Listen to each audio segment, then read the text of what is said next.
కొంతమంది వైఎస్ఆర్ కాంగ్రెస్ పార్టీ నాయకులు కొన్ని కామెంట్స్ చేసిన సందర్భంలో చంద్రబాబు నాయుడు గారు చిన్నపిల్లాడి మాదిరిగా ఎప్పుడు 40 ఏళ్ల కెరీరు 70 ఏళ్ల వయసులో ఆయన పార్టీ ఆఫీసులో కూర్చుని బోర్ను ఏడుస్తూ ఉంటే టీవీలో చూసిన ప్రతి ఒక్కళ్ళు కళ్ళెం నీళ్లు పెట్టుకున్నారు.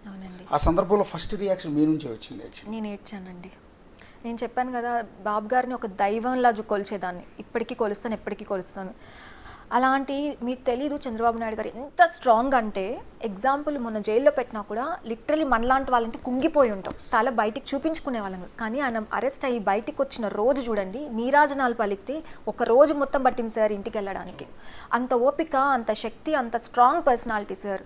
కానీ భువనేశ్వరి గారి విషయంలో సార్ ఎందుకు కంట తడిపెట్టారంటే, ఒక సపోర్టివ్ పార్ట్నర్ లేకపోతే ఒక మనిషి చీఫ్ మినిస్టర్ దాకా ఎలా వెళ్ళగలుగుతారండి?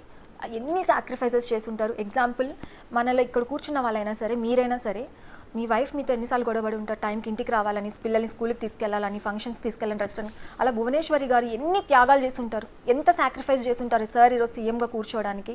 అంత సపోర్టివ్ పార్ట్నర్ దొరికినప్పుడు ఫ్యామిలీ లైఫ్ని కూడా సాక్రిఫైస్ చేసి అంత ఒక మహా ఋషిలాగా కష్టపడిన వ్యక్తికి ఆ సపోర్ట్ దొరికిన మనిషి పైన లేనిపోని నిందలు, అసభ్యకరమైన పదజాలంతో అసెంబ్లీ సాక్షిగా ద్రౌపదికి జరిగిన అలాంటి అవమానంకి తీసుకోకుండా మాట్లాడితే తట్టుకోలేకపోయారండి. సార్ మీద ప్రాణాలు పెట్టుకొని బతుకుతున్నారు భువనేశ్వరి గారు. సారు, లోకేష్ అన్న ఆ ట్రస్ట్, హెరిటేజ్ తప్ప ఆవిడకి ప్రపంచమే తెలీదు. అలాంటి ఇంత హుందాగా, ఇంత డిగ్నిఫైడ్ లేడీ, ఇంత క్లాసీ లేడీ, మహా అమ్మలా కనిపిస్తారు అందరికీ. ఆవిడ వే ఆఫ్ డ్రెస్సింగ్ కానీ, వే ఆఫ్ టాకింగ్ కానీ, వాట్ ఎవర్.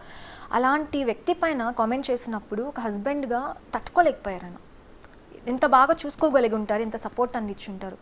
అది ఆయన ఆ బాధని దుఃఖంలాగా వచ్చింది. నేను కూడా కళ్ళల్లో నీళ్ళు పెట్టుకున్నాను, తట్టుకోలేకపోయింది. గుండె చాలా పగిలినట్టు అయింది సార్ని ఆ కండిషన్లో చూసి.